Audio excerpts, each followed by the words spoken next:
Happy New Year! Happy New Year! Maayong bagong tuwing atong tanan. Kamusta ang atong 2024?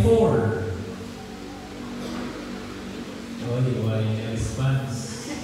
Kung sa kayo daw sa atong 2025? Today, we'll be talking about Philippians chapter 1, verse 6.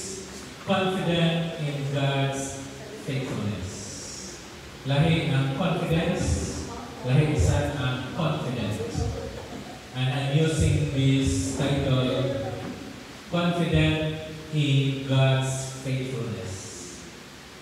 This is the first Sunday of the month, first Sunday of the year, and we need to start our year meditating the Word of God. I think we need to read all together this one verse in Philippians chapter 1 verse 6 all together. Ready, go. Being confident of this, that He who began a good work in you will carry it on to completion until the day of Christ Jesus. Let us pray. Father God, salamat sa iyong opportunity nga gihatag sa matag usa kanamo nga kami dinhi alang sa unang serbisyo sa 2025. Salamat usab sa mga online viewers na nagsubaybay kanamo karon online, and even those who will watch over us and joining us over our YouTube and even in Facebook later on. Thank you, Father God, that all of us who are now joining together to worship you in spirit and in truth will now learn and be reminded of your word as we start the year 2025. We give you our meditations in your hand, O God, in Christ Jesus' name. Amen. Amen. Maybe all of us, we can start a new year, often brings on the picture of the past and maybe a brighter hope for the future.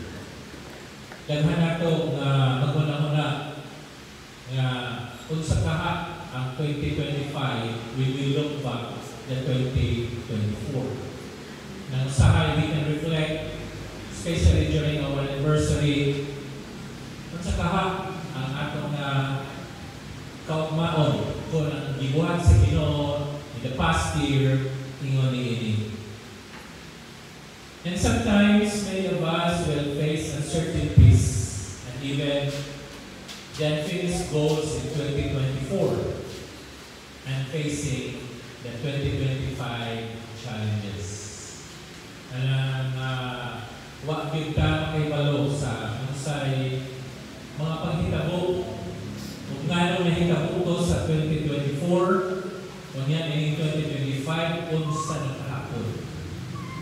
Banay kasagaran na sa atong una usahay mo follow ka sa urog sa kalibutan namin kita maghimo ta og New Year's resolution. Manangusahan nato ta sa Ginoo when we wake up in the morning of January 1, when we ask God, Lord, I promise to do my best to love God and my country. So help me God. Usahay mo na ang atong pagabuhaton when we face another year. Kung man nato nahuman siguro atong mga gustong mahitabo in the 2024, and we are asking God, Lord, karon siguro tuig ka tiwaso. Wa na siguro ito mahitabo sa 2024, basing Lord, mahitabo na ni karon 2025. And we do not know that there are many challenges ahead of us that will facilitate our goal or it may hinder in the achievement and the accomplishment of our goals. Philippians 1:6 reminds us of God's faithfulness to complete the good work He began in us. Mao kini nga usa ka bersikulo atong pamalandungan unya isa-isa na to pagkanang mga phrases and words. What does this mean to you and to me and to all of us as we start this 2025. Let us start by looking at the historical background of Philippians 1:6. Of course, the writer here is Paul. And he is writing to the believers living in Philippi. Kung nangitawag sila o Philippians, tungod kay na sila natuyo sa city of Philippi, which is under the Roman colony in the province of Macedonia. The context of writing here, that Paul wrote this letter while he was in prison in Rome. Ngayon dito man siya sa Roma gipreso. It is because Rome at that time was the most powerful country in the world. And even Iran has been conquered. Turkey, Greece, Saudi Arabia, Iraq, Jerusalem or Israel, and the other parts of Europe conquered by the Roman Empire at the time of Jesus. Manangitawag sila na superpower in the time of Jesus. Kaya sila ang conquerors sa different countries starting in Asia Minor through Europe. And that was around 61 to 62 AD. So mga 1 to 2 years siya nga pagsulat ni Paul. And the background of the church in Philippi, this church was the first church that Paul planted in Europe, and this is the first and ever encouraged by Paul because the Philippians supported Paul financially and even spiritually in the ministry. So, ang Philippi, di lang siya nagtabang ni Paul financially, but they were partners in preaching the gospel. That's why Paul's purpose in writing is to express his gratitude towards the partnership of the Philippian believers in preaching the gospel. And Paul wanted to encourage them to continue growing in their faith and their love and in their unity. Ngayon doon ay unity tungod kay lahi si Philippians versus Corinthians.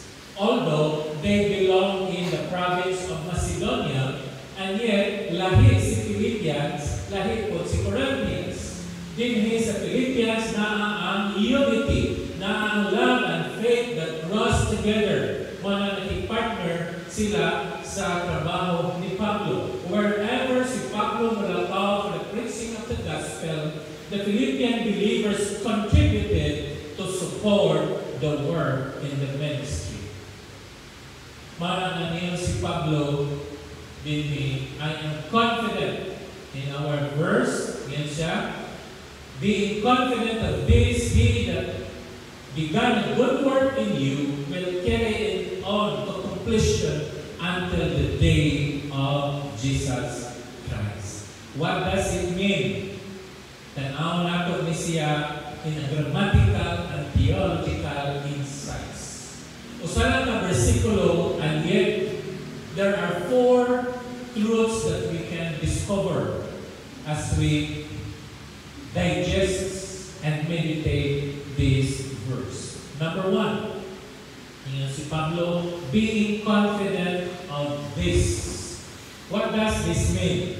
The word confident here in Greek word is pipiotos.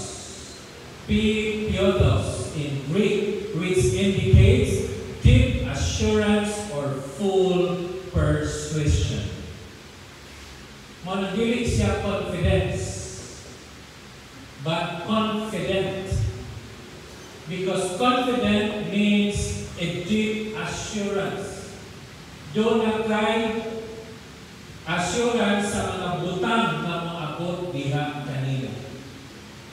Dili siya uncertain, dili siya doubtful, dili siya mingon nga wala ko kahibalo. But Paul is saying to the believers in Philippi that he said, being confident of this, Paul is very certain. Paul assured that His God that provided the first salvation to the believers in Philippi. The rest of the verse will tell you next. So, the word confident, that means doon ako'y kumpiyansa. Kahibalo ko kung sa'yo hitabo na ako ugma. Ngano na kahibalo ka kung sa'yo hitabo ni mo ugma, tungod sa imuhang pagtuo o paglaong diha ng Ginoo Hesus-Kristo. If you put your faith and trust in a person you believe in, then you will be assured that what that person will do will be good and better for you. Tungod kay si Pablo, mingon siya, doon na siya certainty, and he is not doubtful of the things na ihatag niya sa Ginoo. Ang mga tao sa kanyang isultihan, mitaas ang ilahang kumpiyansa sa sulti ni Pablo mahitungod sa Diyos na tiyang ialagad. Number 2, yun siya, it's not only being confident of this, but he said, He who began a good work in you. Inside it, you refer na He that began a good work in you. The capital letter He refers to the Lord Jesus Christ. Christ who began a good work in you. What does the good work here mean? The good work refers to salvation and the ongoing work of sanctification. Now later on, kung mahumana ito isa sa versikulo tanaw, na humana ito ang tulo kadagko o importante katuluanan sa Biblia mahitungod sa pagluwas sa tao o asa siya paingon o asa iyaha and results. So the good work here refers to the work of Christ in the provision of salvation to you and to me.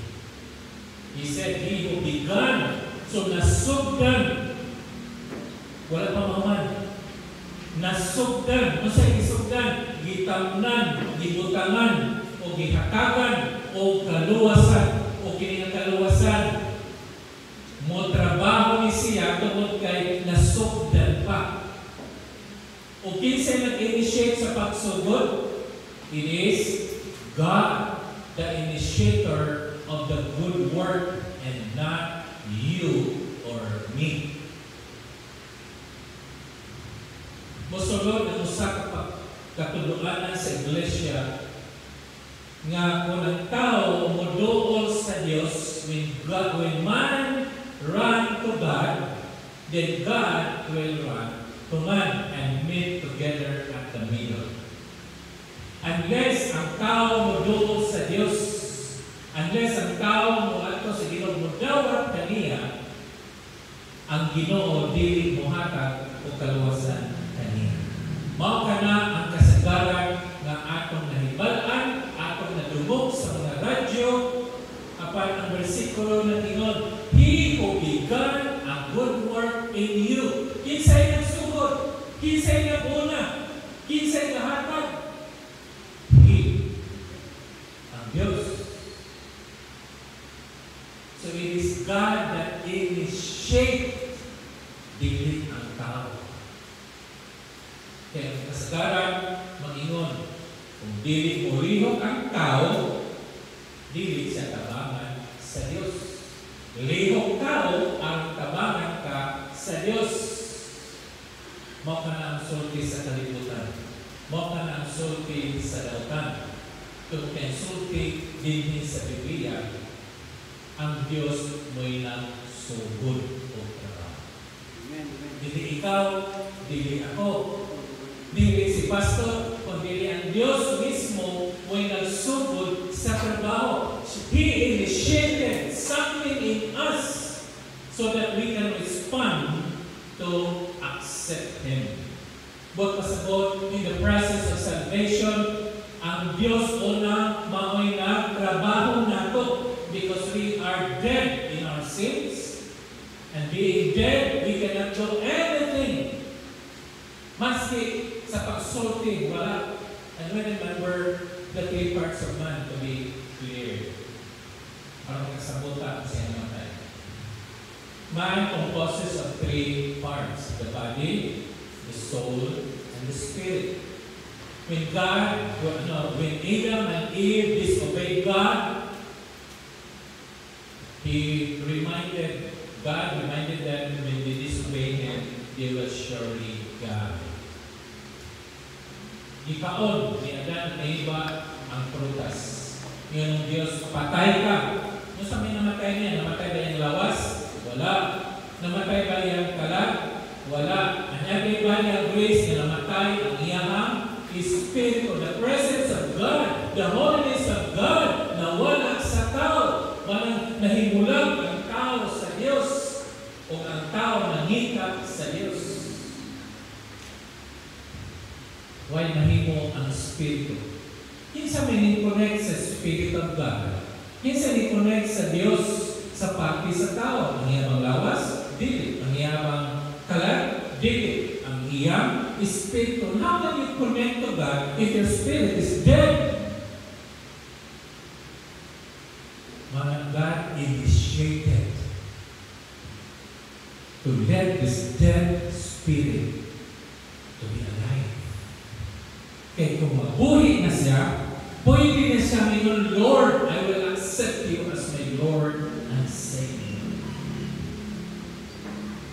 Maka na ang pinunod ng katuluanan sa Biblia. Manahil si Pablo, He who began a good work in you, wala sabihin nga, kamo may nagsugod og trabaho sa Diyos. Dili. Wala nagsugod trabaho ng tao sa Diyos. Ika na yung pastor, isimba siya. Isimba yung lawas, pero yung espiritu na siya. Patay. Therefore, yung lawas o kala, nasa simbahan, kapag imong espiritu, jamo, wala. And you cannot connect to God when you worship Him, because you cannot worship God with your body and soul.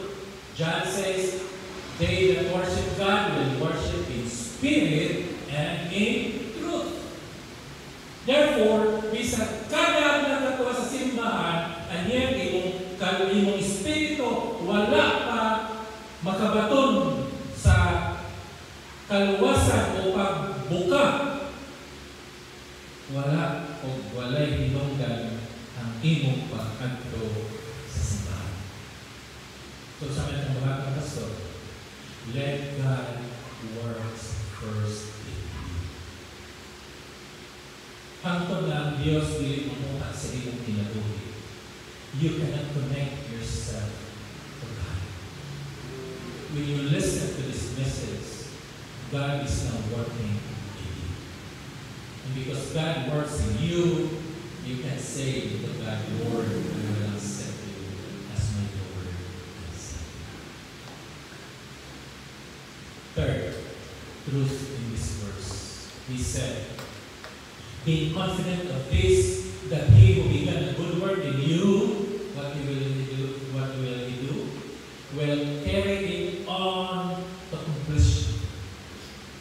Kung nasugdan ka trabaho sa Diyos, He mo man, ikaw ba? He said, will carry it on to completion. If God started working in us, therefore God will complete that to completion. Dili kay ang tao na karon ang trabaho. Kita niyo ang diferensya? Kung ang Diyos nagsugod ang trabaho nimo, siya'y magtiwas nila na. But others says, oh, luwas na ko, kinahanglan ako, mubuhat ani, mubuhat ato, kinahanglan ko mag-maintain ani, mag-maintain ato, kay base niya, kung mawala ka sa kamot sa Diyos. Manayin sila, di ko mubuhi ni mo, Lord. Di ko mubiyak ni mo, Lord. Ano ina naman ang thinking sa mga tao? Because they think they are the ones embracing God. They are the ones performing for God.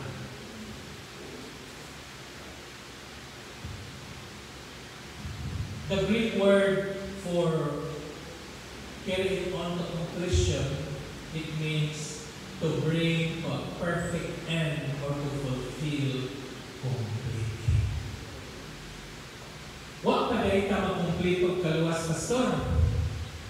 Mo naman kamot pa ka ano kang maluwas kay imo man kaana nga to bring to a perfect end or to fulfill completely. Wa pa ay. Remember the three parts of man? Body, soul, and spirit. Unsay isugdan sa Dios o trabaho? Asa dapit sa parte sa tao nga iyang gihimong perpekto. Imo maglawas? No? Imo magkalag? Dili. Ang imo espiritu.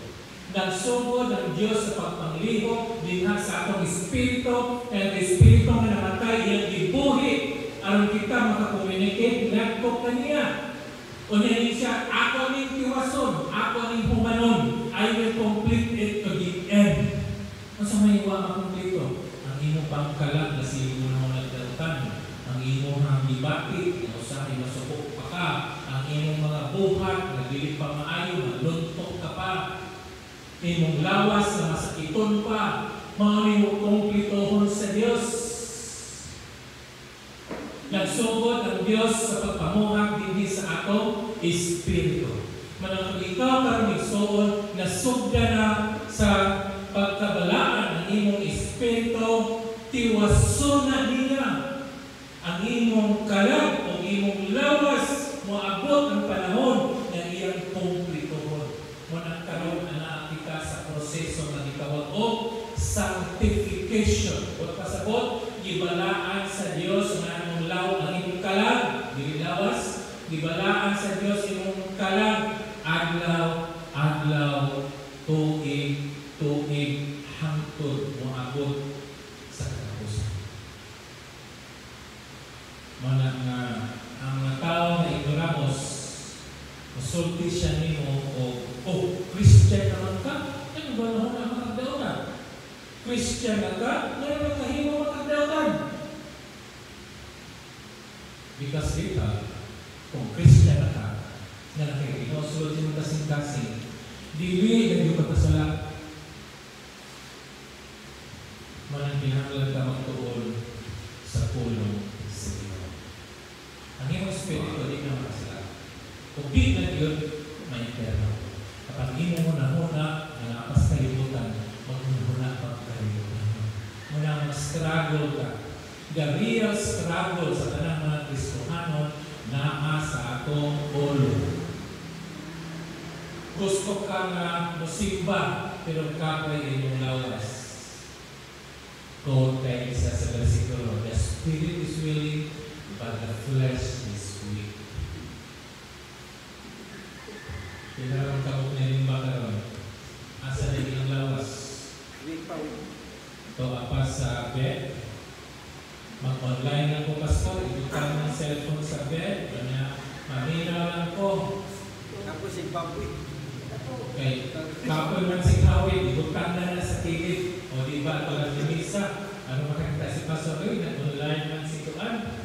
Pero Tuan niya ay nagkakabuk na sa iyang lamisa o na sa iyang kama. Bato-bato sa langit, tamahin na sila. Pag iyon ni Pablo na he will carry it on to completion, Paul says that this speaks of God's active involvement in our growth and maturity in Christ. What does it mean? Ang atong pakinabuhi ng Kristohan, i-process pa ang atong kalag. Atong lawas din ang process, masakit pa na.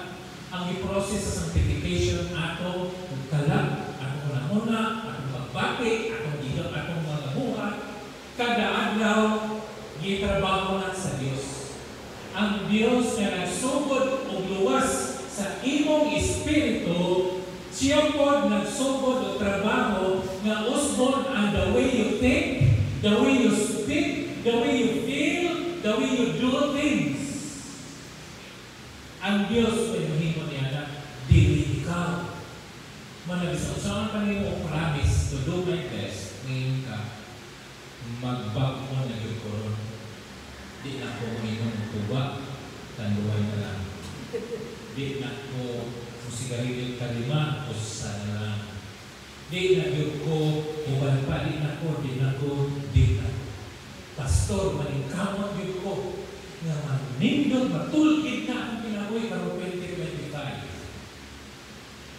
Karang tayo minum kita. You will fail. Yung mga bisa ka you will fail. Di pa ang mga istorya, tutugaw na o si Jesus o si Pedro. Nga ano nga ang fail man? Nga hindi magkakahimo sa inyong gusto. Nga nang mag-isog magkakausap sa inyong pagalingon. Kung kay wala pa ang Diyos na muhat sa imong kinabuhi. Kung ang Diyos na muhat na sa imong kinabuhi, sa iyo na nanimo pa iyon, Lord, do it! As you wish. As your will be done on earth and in heaven. Yan sa iyo na nato kung nanugyan because God already working in us. So atong pagkinabuhi kada adlaw, dili ato ikaw trabahuan ka sa Dios una para ikaw makatrabaho para kaniya. Dili ka pwede magtrabaho, Lord, trabaho ko para nimo. Lord, haka ko ha, para nimo. Ano naman ang Ginoo? Why? Kwarta? Ano naman ang Ginoo? Di kahimo kung wala ka? Kasi mo na kung wala. God cannot works in you if you do not work for Him. Di na tinood. Kanino ka? So, gamit sa Ginoo nimo nga, huwag mong ka magpagamit. Kinahanglan, ikaw sa noon na trabaho ay ang Diyos sa iyo. Balik ko na ito, sa iyo. Ang Biblia nag-ingon, ang Ginoo mo'y unang magtrabaho nimo para ikaw makatrabaho para niya. Nga niya kanini karon. Because God enabled us to come here. Giingat ka sa Ginoo, pag-ilis na, kalasbutso na, layo ka pag-imong bahay sa simbahan. 30 minutes na mga Lord, pwede pa mga 8:30, 9:30. Yan, traffic na dito sa downtown. Na late. Ang bagong kaan ang Diyos may nagbuot sa iyong akong kinabuhi. Dalawa man sila rin Kasi kabuot na to, wala sila tuguti sa Diyos manangin. Ngayon na may nag-subaybay online, hindi sila kaan God provided the internet para isabuat sila din makakita sila nato. Diba? Tanan na atong gihimo, na himo nato, tungkol kay ang Diyos una, mo'y nagtrabaho nato. Di ka magkatrabaho sa imong trabahoan kung wa kay maayong panglawas. Di ka kahimo sa imong report kung walay bright na utok. Why? God will give you wisdom, will give you good health, will give you protection so that you can work your work and that work is for you. Amen? And last one in that verse is until the day of Jesus Christ. Ano sa animahuan? Until the day of Jesus Christ. And this refers to the second coming of Christ, when God's work in the believers will be what? Perfectly completed. Didn't have perfection. Perfectly completed. What does it mean? Di ba yung kanina, God works in our spirit? Nagsugod sa trabaho sa ating spirito. Mga magkatrabaho ka niya, siya unang trabaho na to. Ang iyang trabaho na to, ako una-una, ang atong pagbati o ang atong bibuhat, it's a process and call this as sanctification. The first one was regeneration. Our spirit has been regenerated. Our soul has been sanctified. And at the end, in the day of Jesus Christ, completely perfected and completed, your body will be changed into incorruptible, holy body like the body of Christ. Perfect na. Ningabot ni Kristo, body, soul, and spirit, 100% kompleto. Di na kang kamahimong di na kamahimong dautan, di na dautan yung lawas, wala may kabot na sakit sa yung lawas, kompleto na tanan, di na sa espiritu, kalat, imuhan, lawas, ang tawag niya na sa akong lawas, sa kompleto, theology, glorification. See? Pagsulti ni Pablo sa versikulo, tulong ka mga kamaturan na atong nakita. He started to regenerate our spirit in order for us to respond to God. He sanctified our soul so that whatever we do while awaiting for the coming of His Son will give glory to His name. And when the day of Christ comes, our body will be glorified.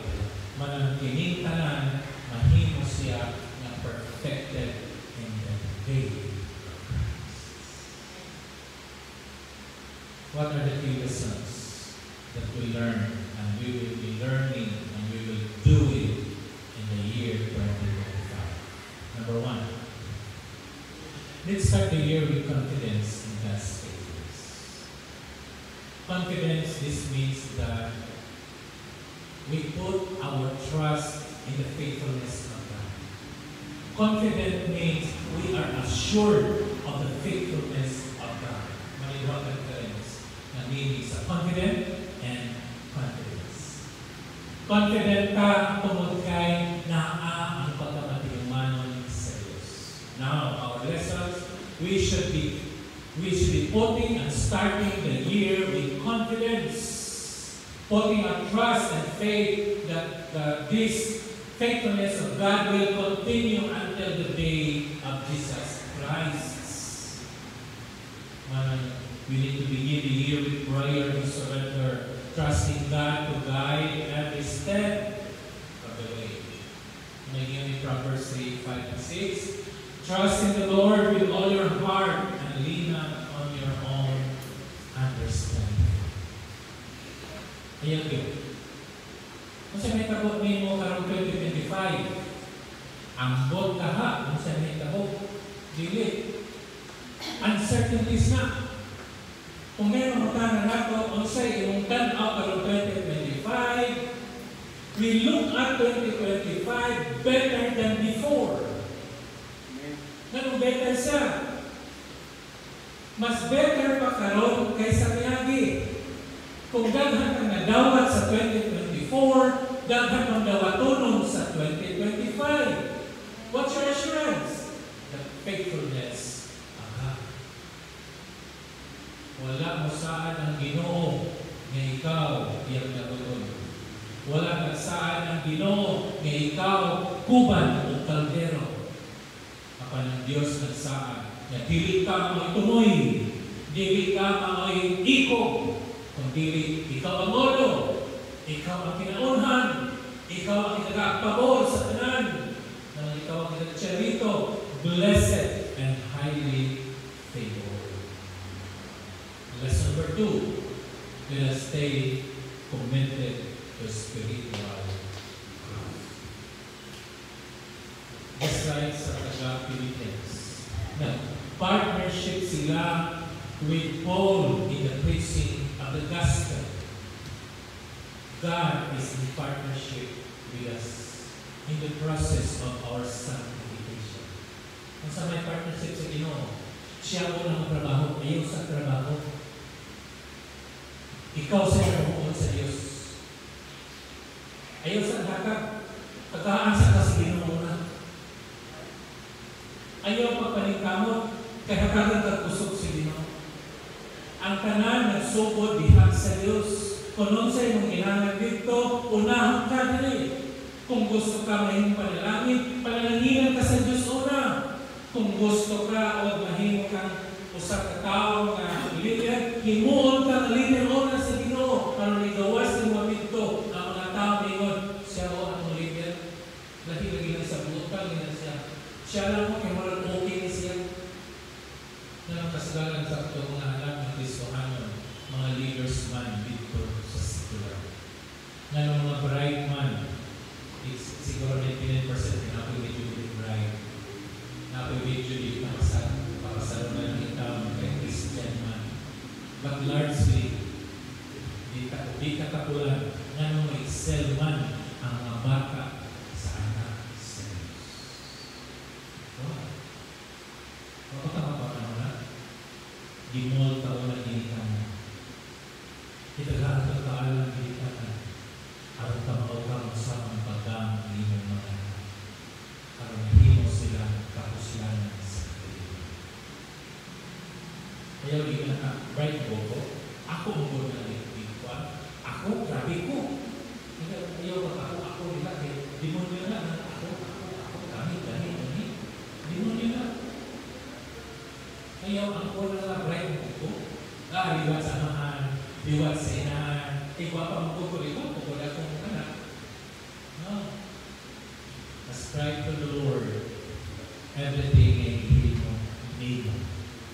Hihimo kang maayong ginikanan ang imong anak na himo sa maayo na ginikanan ng sinanasal.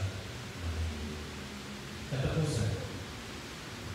The third lesson, the last, is simply keep an eternal perspective. Ayaw ko na karon kapuyang ng kinabuhi ko, iba patay. Kapuyang na may akong married life ko, may break out. Kapuyang na akong trabaho ko, may resign. Di, ang gusto iba. Ngayon, usahay na ba nabigay sa ilahang kaungaran? Because we lose the eternal perspective. Ngano mo ba na you see me, na you don't in the church? Ngano mo ba mo apil usahay dili, mo hatag o kahit usahay dili, mo pakita usahay dili. And they will embrace na ingana mo ng Christian, musaka mo kanao. Kung dako ko income, musaka ko simbahan. Kung ako income, di sa kumato simbahan. Kung na po ko nito, musaka na ko. Wrong. That is not how the Lord deals with us.